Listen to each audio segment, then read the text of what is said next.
ఈ వీడియోలో ఈ పపాయ అమ్ముతూ కాలం గడుపుతున్న ఈ వ్యక్తికి ఒక చిన్న టెస్ట్ చేసి మనం సహాయం చేయబోతున్నాం.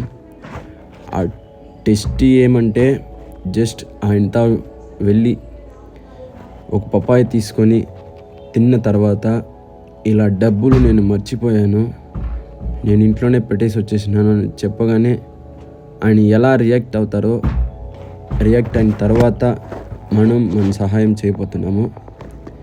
అండ్ ఆయన చాలా విషయాలు చెప్పినారు. జస్ట్ 1000 రూపీస్కి ఐటమ్ వేస్తే ఒక రోజుకి 200 వస్తుంది. చాలా కష్టంగా ఉంటుంది. మనకి 3 పూట్ల అన్నం దొరకడం చాలా కష్టము. ఏం చేసేది, ఈ మనిషిగా పుట్టినందుకు ఏదో ఒకటి కష్టపడి మన బ్రతుకుతలని ముందుకు తీసుకుపోవాలి. అండ్ ఒక్కొక్క మాట నాకు చాలా బాధేసింది. జస్ట్ ఆయన సంపాదించే డబ్బులోనే వాళ్ళ కుటుంబం మొత్తం బతుకుతుందంట. జస్ట్ ఒక రోజుకి 200 to 300 అంతే ఆయనకు వచ్చేది. అండ్ ఈ వీడియో చేసేటప్పుడు ఆ రోజు సండే కాబట్టి అస్సలు వ్యాపారమే లేదు ఆయనకి. జస్ట్ ఒక 100-200 అంతే సంపాదించినారని చెప్పినారు. ఆయన చెప్తుంటే నాకు చాలా బాధేసింది. అండ్ ఆయన పప్పాయ ఎంత స్వీట్గా ఉందో ఆ మనిషి అంతే స్వీట్గా ఉన్నారు. లాస్ట్ వరకు చూడండి.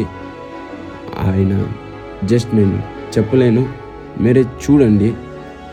అన్నీ తిన్న తర్వాత నేను జస్ట్ ఇలా డబ్బులు మర్చిపోయాను, నేను ఇంట్లోనే పెట్టేసి వచ్చేసిన అని చెప్పగానే ఆయన ఏమాత్రం ఇబ్బంది పడకుండా పర్లేదు మీరు వెళ్ళండి, పర్లేదా అంటే ఇంకా డబ్బులు లేకపోతే ఏం చేయగలము, పర్వాలేదు వెళ్ళండి, మీ వల్ల అయితే మళ్ళీ తెచ్చేయండి లేదా పర్వాలేదు అని చెప్పినారు. అంత పెద్ద గొప్ప మనసు ఆయనకి. సో లాస్ట్లో మన వంతు సహాయం మనం చేసినాము.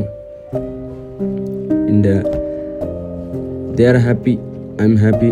Always for my people and always born for my people.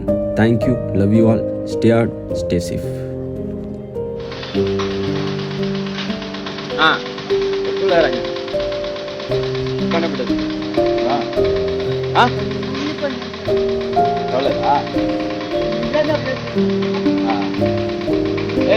Pant వేరే ప్యాంట్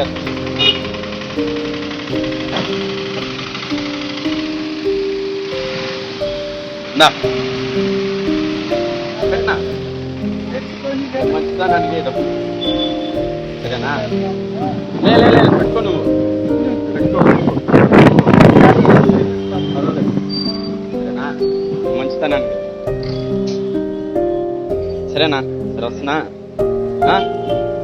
సరే పర్వాలేదు, పెట్టుకో పర్వాలేదు. కష్టపడే వాళ్ళకి అయితే ఇచ్చిన మొత్తం పెట్టుకో పర్వాలేదు. సరేనా? వచ్చా కదా?